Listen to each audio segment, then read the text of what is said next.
Hello, I'm on my way to Go Beach, and so I've just had a thought, so I'm going to try to see if I can set this up. Okay. So something I was thinking about, and I was talking to somebody yesterday, and I didn't want to try to push religion into it, but it just made me think of something, and so I'm thinking about it as I drive up here. So anyways, one of the things I've learned over the years, or actually, and more so over in the last few months as I get into conversations with people who have issues with God being judgmental and that they want nothing to do with Him, they don't understand that when they follow after other gods, that because I was talking to somebody who said he would much rather follow after other deities because there's no such thing as sin in his life. And I was thinking about that, and I thought, don't other deities require something of yourself? And that if you're short on whatever offering you're giving that deity, that you have to go back and do it all over again. I was reading in Numbers the other night, and I remember where during different feasts, God had said you had to get so many lambs, so many bulls, and everything had to be unblemished. You had to have certain amount of spices and oils and such for the offerings and grains. And those of you who know me know that I have a tendency to forget.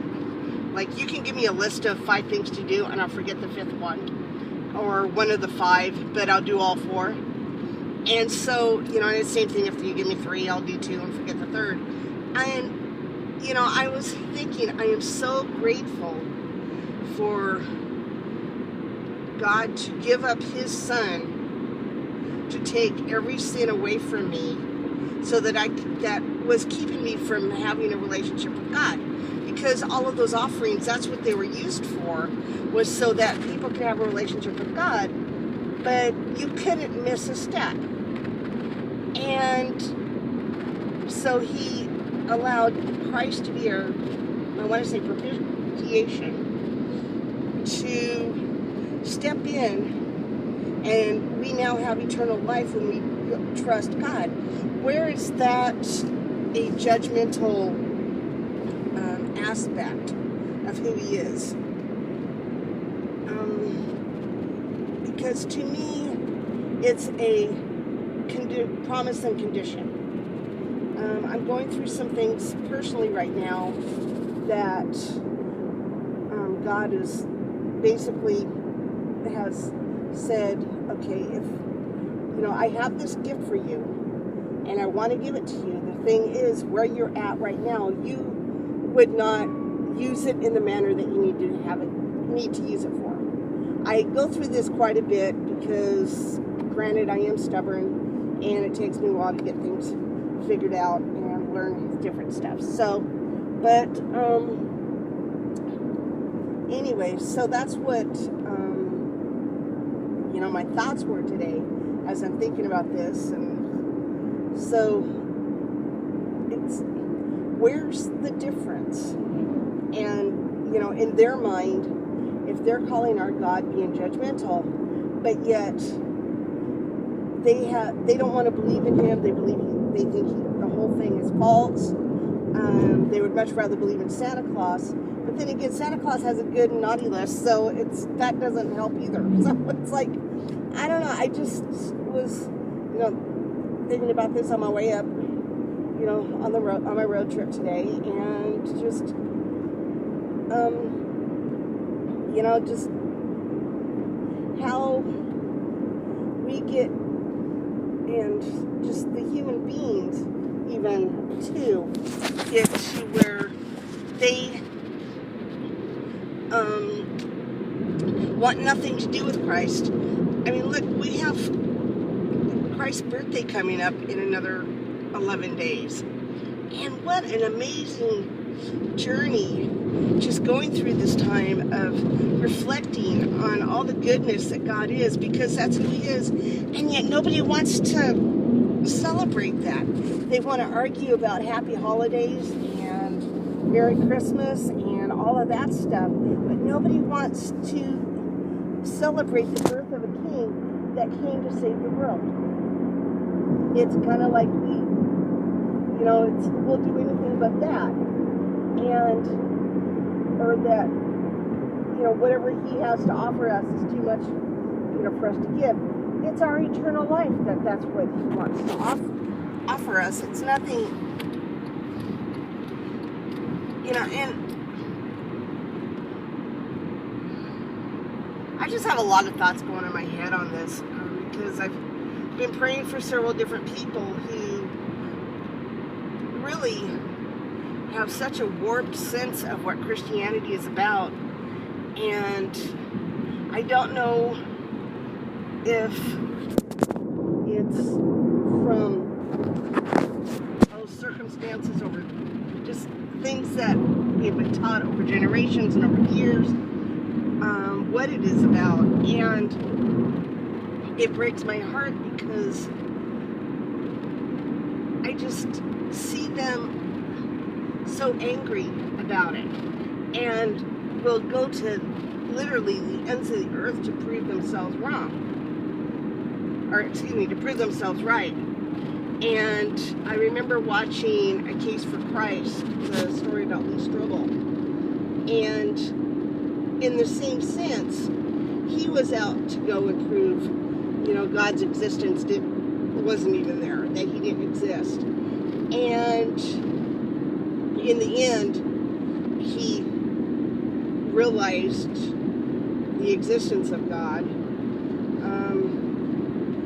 and he accepted the Lord, and he, gave his life to Christ. And I know he's in a ministry of some sort. I can't remember if he's a pastor or not. It's not to me, but it's,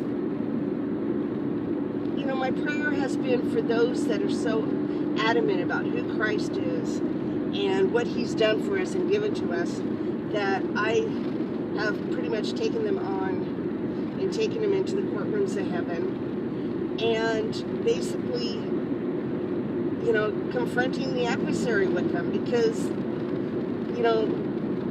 as I study what the courtrooms of heaven are, the adversary himself, and if you look in Zechariah chapter 3, it tells the story about Joshua going up before God in tattered clothes, and the devil just basically coming up everything against Joshua. And that's pretty much the scene that is set for what the courtrooms of heaven is about.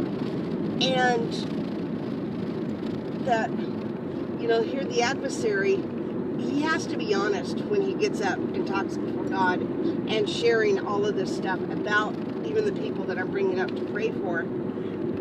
Because if he lies about anything to God, about what He has done to them and stuff, he is then considered to be in contempt of court. And so that's kind of the overview of, when I pray about it. And so I just ask for, God to put a cease and desist order on the adversary. And of course, the adversary doesn't do that. You end up having to go repeatedly because they don't stop. And, you're constantly being attacked in all these different areas, and things are happening, so forth, because of the fact that you're trying to take away from the adversary somebody that he already has in his hands. And so, he's going to do whatever he can to keep them, which basically makes your life miserable. And so, but it doesn't. That's a totally different subject in that one. But, so going back to God and other deities, I still am struggling with how to express myself to a number of these people that I know who want nothing to do with God,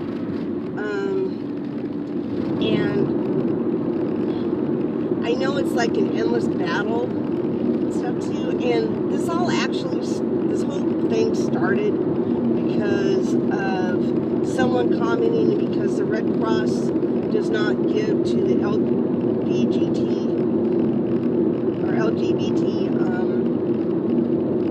organizations. And my stance on that, as an organization yourself, you have a guideline to stand on.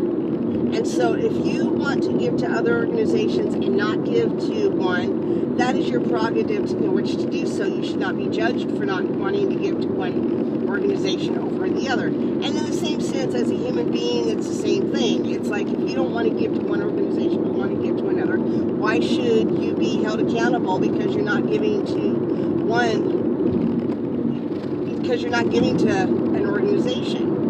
And so basically, on the other end, I think I said Red Cross, but it was actually Salvation Army.